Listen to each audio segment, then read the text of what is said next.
following content is for educational and entertainment purposes only. This content should not be taken as medical advice. Welcome back to You Heard It Here with Dr. Gary. This is Earwax Removal Vlog number 143. In today's episode, while I clean these ears, I'm going to talk to you about depression, social isolation, and hearing loss, and how those three are highly related. Yes, you heard me correctly. Depression and hearing loss are related. Let's start with the basics. When you have a hearing loss, especially one that's been around for a while and one that is progressive, you will start to use increased cognitive load in order to listen and understand. In other words, your listening effort goes up. You can no longer passively listen to friends and family, especially while in crowded, noisy environments. You need to focus. You need to hear and understand and really pay attention to everyone around you in order to follow these conversations. This increased cognitive load makes your brain work really hard. This can increase fatigue, generally making you want to avoid that situation. And if you're not avoiding the situation, you're going to start to fall into the smile and nod trap.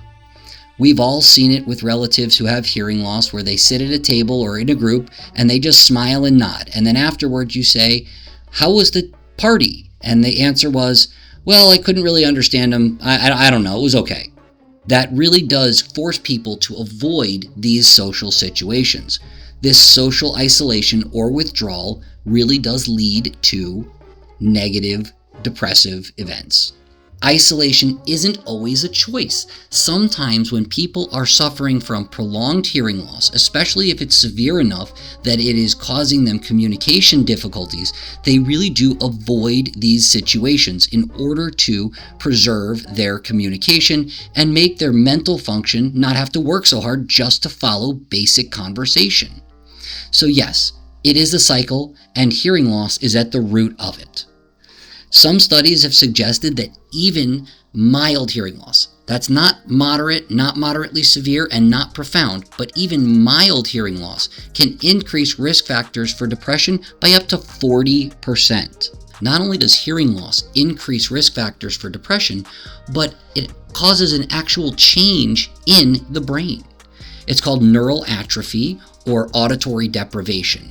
Basically, what's going on is because your ears are not sending appropriate signals to the temporal lobe or auditory cortex in the brain, those neurons start to react differently, either reacting to different stimuli or not reacting as quickly and strongly as they should to the auditory signal. This causes confusion and difficulty understanding even more basic sounds. This cycle is vicious. You have a hearing loss, especially an untreated hearing loss. The hearing loss progresses, you decide that you don't want to go into these social environments. And when you do go into the social environments, because of auditory deprivation, your brain is having more difficulty keeping up and clarifying the signal that you're hearing, meaning that you're further out of every conversation.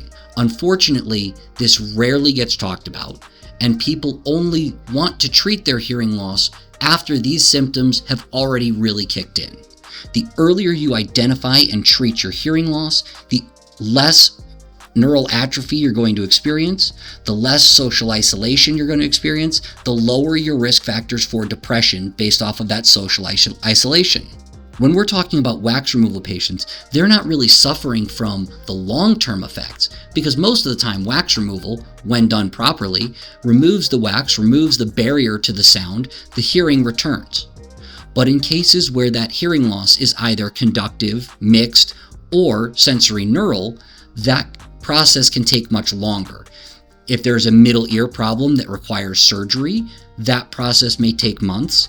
And quite frankly, when it's a sensory neural loss, that is a permanent type hearing loss, where you're going to need to treat the problem with hearing aids in order to get your brain access to the sound to help to prevent auditory deprivation and cognitive changes and reduce the cognitive load associated with speech. It's a simple win. When you can pop the earwax out and you can make the patient hear better immediately, you can reduce their cognitive load and definitely get them feeling better and more interested in these different social environments. On the other hand, Like I said, if there is surgery required or they need to utilize amplification or hearing aids, this hearing loss has probably been around for quite a while, and they're going to not only have to use the help for the hearing aids and or wait for the surgery to heal, but they're also going to need to go through some rehab, basically making sure that the brain gets used to hearing these different sounds again, and of course, processes them properly. This has been You Heard It Here with Dr. Gary. I hope this information has been interesting, informative, and I look forward to seeing you in the next video.